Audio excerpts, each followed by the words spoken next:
26টা website purchase, প্রত্যেকটা purchase আসছে 44 সেন্টে। আর দেখেন অ্যামাউন্ট স্পেন্ড হয়েছে মাত্র $11.53। এই পারচেসটা যে আসছে, এটা আসার কারণ কি?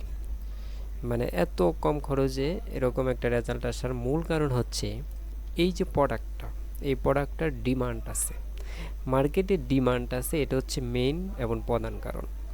দ্বিতীয় কারণ হচ্ছে যে কন্টেন্টটা দেওয়া হয়েছে, একটা মাত্র কন্টেন্ট ভিডিও, একটা অ্যাডই দেওয়া হয়েছে, এবং কি এটা একটা নতুন ওয়েবসাইট। এখানে আপনারা দেখতে পাচ্ছেন এর পূর্বে দুইটা অ্যাড রান করা হয়েছিল, একটা হচ্ছে ফলোয়ার ক্যাম্পেইন, দুইটা, একটা 50টা আর একটা 13টা ফলোয়ার। এই 50 আর 13 এখানে 63টা ফলোয়ার পাওয়ার পর বা আরও কিছু বেশি ফলোয়ার আসছিল, তারপরে 100-র কিছু বেশি, তারপর আমরা পারচেস মানে অ্যাড রান করি, এটা ঈদের আগে। আর এটা ছিল একটা মূলত যে প্রোডাক্টটা ছিল ধরেন ফ্যাশন ব্র্যান্ডের, হ্যাঁ। আর যে এই বাজেট ছিল মাত্র, ডেইলি বাজেট ছিল $3, প্রথমে ছিল $2।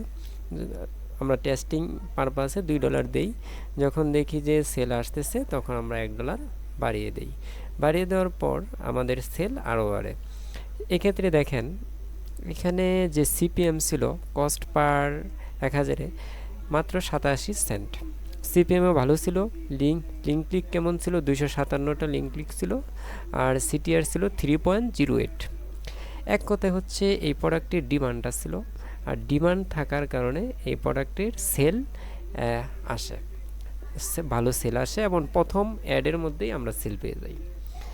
এটা আরও ভালো করবে ইনশাল্লাহ। এটা এই অ্যাডকে যদি আমরা অপটিমাইজ করি ভালো হবে, পরবর্তীতে আরও কিছু ভিডিও মেক করি যেখান থেকে সেল বেশি আসছে, আমরা সেই এইজ অনুসারে এবং যে প্লেসমেন্ট থেকে বেশি আসছে সেই প্লেসমেন্ট অনুসারে যদি আমরা অ্যাডটা অপটিমাইজ করি আরও ভালো আসবে। এটা মূলত একটা ব্ল্যাঙ্ক অ্যাড ছিল, কোনো প্রকার টার্গেট করা হয় নাই, কোনো কিছুই করা হয়েছে না, জাস্ট শুধু একটা ভিডিও আর আমরা যে একটা মেল ফিমেল এরকম একটা টার্গেট করে এই অ্যাডটা রান করা হয়েছিল।